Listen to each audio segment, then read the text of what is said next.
नमस्कार विद्यार्थियों, 10th class का साइंस का पहला चैप्टर है। उसमें अभिक्रियाएं और अभिक्रियाओं को किस प्रकार संतुलित किया जाता है कुछ टॉपिक में लेके आया हूँ और इसको इतने आसान तरीके से बताऊंगा कि ये एक दिन में ख़त्म हो जाए। लेकिन हाई स्कूल के विद्यार्थी हम तो मैं इसको टॉपिक को 2 वीडियो के माध्यम से खत्म करूँगा। अब आप इस टॉपिक पर हम चलते हैं। आइए, अभिक्रियाएं दे रखी हैं जिसमें संयोजन, वियोजन, विस्थापन अभिक्रिया, द्विविस्थापन अभिक्रिया, संक्षारण, विकृत गंधिता, ये 2 टॉपिक अलग है। अभिक्रियाओं को किस प्रकार संतुलित किया जाता है, मैं कुछ अभिक्रिया लिखूंगा यहाँ, आपको संतुलित करके बताऊं। अक्सर पेपर में जो अभिक्रिया आती हैं वो वियोजन अभिक्रिया, विस्थापन और संक्षारण टॉपिक पर विकृत गंधिता, इनको बड़े आराम से समझेंगे। छोटे से तरीके से माध्यम से मैं हल्का सा इसको समझाऊंगा, आप समझ जाएंगे। देखो, शब्द ही हमें समझाते हैं। इसमें शब्द ये कह रहा है संयोजन, मतलब संयोग करना।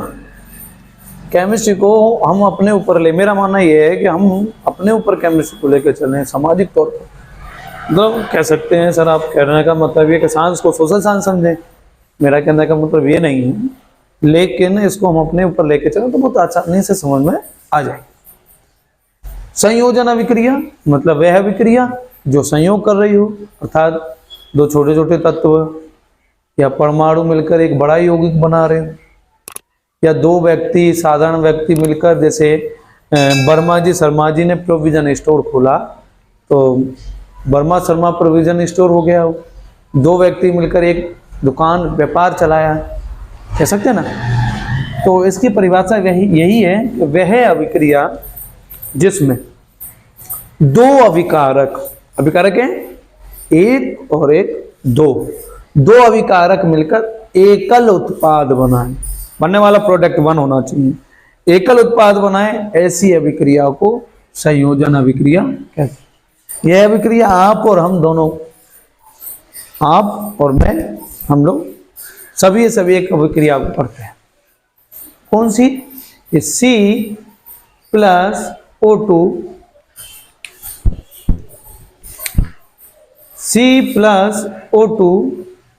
CO2 कार्बन ऑक्सीजन की उपस्थिति से कार्बन डाइऑक्साइड बना दी। इसमें देखो, कार्बन ऑक्सीजन 2 अलग अलग अभिकारक कह सकते हैं, और बना क्या? Carbon dioxide. ठीक है, तो संयोजन अभिक्रिया हो गई। वियोजन अभिक्रिया, वियोजन का मतलब टूट जाना, बिखर जाना, कह सकते हैं। 2 भाई और 20 बीघा जमीन है, बंटवारे की बात हुई तो 10-10 में वो प्रॉपर्टी उनकी बट गई। तो एकल अभिकारक 2 उत्पादों में कन्वर्ट हो जाए, एकल अभिकारक 2 उत्पादों में बदल जाए, तो ऐसी अभिक्रिया वियोजन अभिक्रिया। जैसे कैल्शियम कार्बोनेट है, आपका कैल्शियम कार्बोनेट है, कैल्शियम कार्बोनेट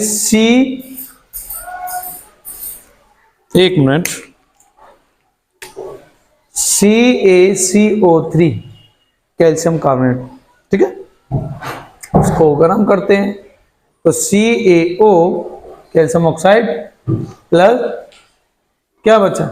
एक Ca और एक ऑक्सीजन इसमें से निकले, तो 2 ऑक्सीजन बचे और एक कार्बन बचे, तो CO2।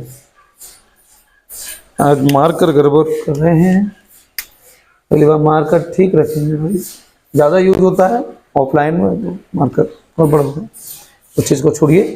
कैल्शियम कार्बोनेट गर्म करते हैं, कैल्शियम ऑक्साइड और कार्बन डाइऑक्साइड में बदल जाता है।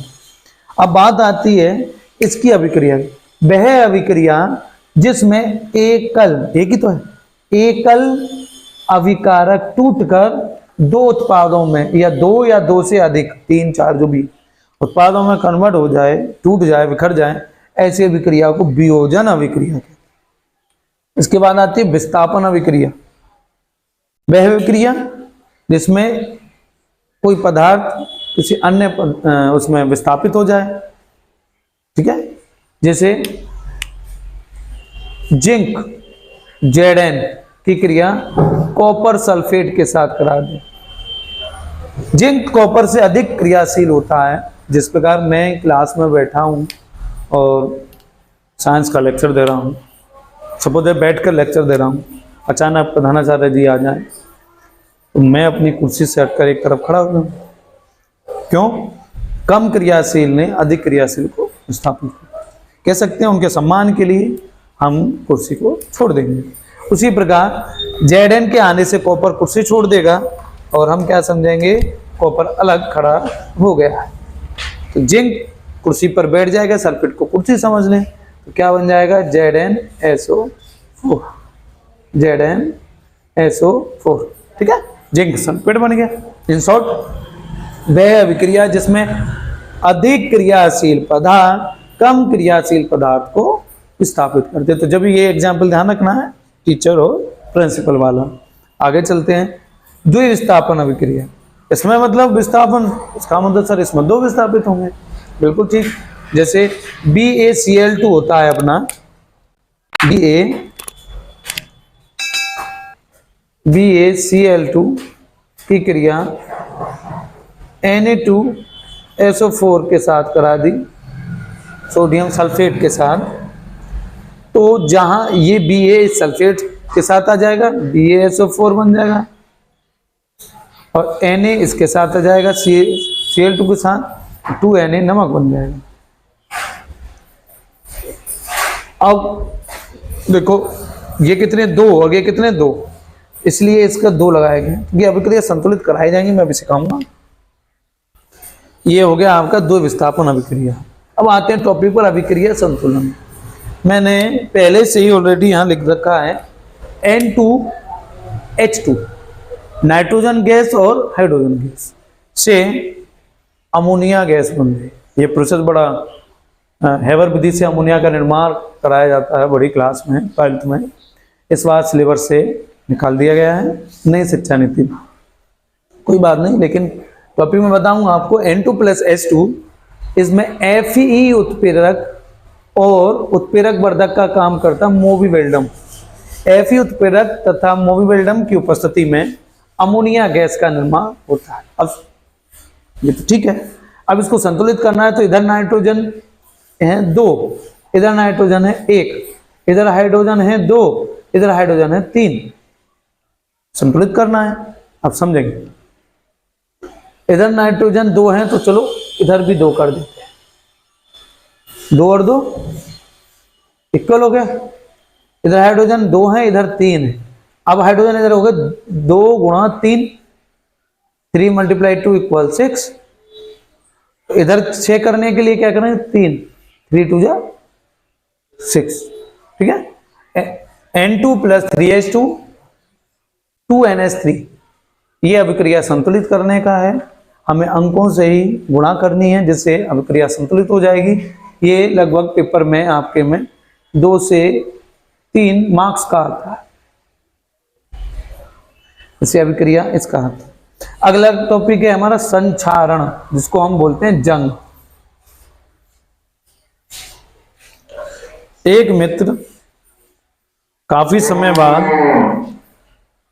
और घूमने अपने गांव आया, दूसरे मित्र से बोला भाई वहीं चलते हैं मैदान में जहां हम लोग बैठकर गप्पे करते थे, बातचीत करना। और वहाँ वो पहुंचे तो बोले यहाँ 2 पोल हुआ करते थे, इस पर घंटों बैठकर हम लोग बातें किया करते। बोले हाँ दोस्त थे तो सही पोल, लेकिन वह खंबे अब खत्म हो गए। बोले क्या हुआ? तो वह गर गए, जंग लगी उनमें और उनका अस्तित्व तो खत्म हो गया। तो उनकी क्या घटना हुई? संक्षारण। क्या हुआ? संक्षारण। उनमें जंग लगी, और लोहे में जंग लगने का मतलब पहले लोहा क्या होगा? लाल भूरा होगा। फिर वहाँ फफूंदी टाइप, जैसे रोटी पर फफूंदी आ जाती है, आगे टॉपिक बताऊंगा मैं, इसमें अभी है। और फिर धीरे धीरे वहाँ छेद हो जाता है, छिद्र हो जाता है, फिर वहीं से वह घटना चालू। हमने कभी सोचा है कि वाहनों पर पेंट क्यों करते हैं? गाड़ी एक से एक बढ़िया, बाइक एक से एक बढ़िया है, उनको कलर किया जाता है। कलर हम लोगों के चॉइस के अनुसार होता है, अच्छी बात है, हम लोग समझते हैं तो अच्छा, लेकिन उनकी सेफ्टी के लिए भी कलर किया जाता है बाहर, जिससे कि उसकी एज बड़ी रहे। कहने का मतलब मेरा ये यही है कि उसमें जंग ना लगे। लोहा है, उसमें जंग ना लगे, उससे बचने के लिए उस पर काफ़ी लेयर लगाई जाती हैं, फिर बाद में मेन पेंट किया जाता है, जिससे कि वह लोहा की जो वस्तु है आपकी बाएगी या कहाँ वह गरे नहीं, खराब ना हो। ठीक है, उसके बाद हम समझेंगे संचारण में इससे बचाव हो गया पेंट करना। किसी वस्तु को में जंग लगना ही एक घटना संचारण कहलाती। जंग लगना वस्तु में संचारण की घटना को दर्शाता है। आपने देखा होगा महिला सोने पहनने के संग नहीं होती, सोना जेवर चांदी, देखा होगा हमारी बहनें माताएं जेवर पहनने की संग नहीं होती हैं और पहनती हैं। देखा होगा उनका सोने और चांदी काली पड़ जाना, चांदी काली हो जाना। बोले कि तो सफ़ेद थी काली कैसे होगी? इसका मतलब यह है वायु से क्रिया, नमी युक्त वायु से इसने क्रिया की और उसके संपर्क में आने पर वह जंग से ग्रस्त हुई और काली पड़ी। ठीक है, उससे बचाव के लिए उसको साफ किया जाता है। अनेक विधियां हैं माध्यम से, जैसे पीतल है, पीतल एक मिश्र धातु होता है, इसमें जंग लगने पर यह हरा हो जाता है। ठीक है ना। इसके बाद आता है अपना अगला टॉपिक विकृत गंधिता। विकृत गंधिता मतलब कोई भी चीज जो वसायुक्त तेलीय पदार्थ है, वसायुक्त तेलीय पदार्थ है, उसको हम बनाएं और बना के रख दें। जैसे घर पर माता जी से चिप्स बनवाई, बोले अब खा लेता हूँ, अब शाम को खाऊंगा, कॉलेज से घूम कर आता हूँ पढ़कर या पढ़कर, वहाँ से लौट कर आने के बाद उसको खाऊं। ने उसको रख दिया, अब उसे खाने लगे तो जैसे रबड़ होती है उसकी तरह वो चिचड़ होने लगी। बोले ऐसा क्यों हुआ? बोले ठीक है, हम चिप्स का तो मन कर ही रहा है, मार्केट से 5 या 10 रुपए वाला रेपर ले आते हैं, उसको खा ले। तो खाया, वो क्रंच खस्ता बिल्कुल बढ़िया। अब दिमाग में ये क्वेश्चन आया, ऐसा क्यों होता है? अब क्या था होगा? ऐसा इसलिए होता है कि ऑक्सीजन या वायु के संपर्क में कोई वस्तु वसायुक्त खाने पदार्थ आता है तो वह उसको क्षतिग्रस्त करने में कम ही समय लेता है। लेकिन इन पदार्थों को जो आपका रेपर में चिप्स, सबसे पहले यदि कोई व्यक्ति बीमार हो जाए तो डॉक्टरों द्वारा रिकमेंड किया जाता है पार्ले बिस्कुट। प्रचार नहीं कर रहा हूँ, लेकिन डॉक्टरों द्वारा बोला जाता है ग्लूकोज का बिस्कुट लीजिए। तो ग्लूकोज का बिस्कुट सबसे पहले हम फर्स्ट प्रायोरिटी देते हैं पार्ले जी को, उसको खाते हैं। वो पार्ले जी बिस्कुट वास्तव में आटे, गेहूं का आटा और दूध का होता है, थोड़ा बहुत उसमें केमिकल मिलाने का प्रयास करते होंगे, बनाते, खाया जाता है। आप यदि इसमें भी देखा जाए तो आप इसको 2 पैकेट बिस्कुट के लेके आइए मार्केट से, एक को आप खाइए और एक को रख दीजिए और रखकर भूल जाइए। 15 दिन बाद उसको निकालिए, फिर खाइए तो उसके स्वाद में अंतर आएगा। मार्केट में जो भी चीज बनती है उस पर 2 चीज लिखी होती है, मैन्युफैक्चर डेट, एक्सपायरी डेट। तो इस चीज को देखकर हमें खरीदना चाहिए। मैन्युफैक्चर डेट ये मान के चलो 3/12/23 में आज पार्ले का बिस्कुट बन के मार्केट में आया है। अब इसकी जो एज होगी वो 6 महीने या 3 महीने रेपर पर लिखी होती है। ठीक है, तो 3 महीने का हिसाब से ये इस बीच में ये इसके स्वाद में चेंजिंग है और ये रेपर में अपने स्वाद में परिवर्तित होता रहेगा। कहने का मतलब है खराब होगा। नाइट्रोजन गैस इनके रेपरों में भरी जाती है जो किसी पदार्थ को खराब करने में समय लेती है। ऑक्सीजन की अपेक्षा वह ज्यादा समय लेती है। यदि ऑक्सीजन किसी वस्तु को 2 से 3 दिन में खराब करेगी तो नाइट्रोजन उस वस्तु को 15 से 1 महीने में खराब कर पाएगी। ठीक है, तो विकृत गंधिता आप समझे? हम समझ में यह आया सर कि केवल घर की रोटी जो मां के द्वारा बनाई हुई है वही खाने योग्य। विकृत गंधिता जब कोई वसायुक्त पदार्थ लंबे समय तक रखा जाता है, उसमें गंध उत्पन्न हो जाती है, फफूंदी आ जाती है, इस घटना को विकृत गंधिता कहते हैं। संतुलन मैंने आपको बता ही दिया अभिक्रिया को करना। आगे का जो शेष रह गया है वो अगली वीडियो में। नमस्कार।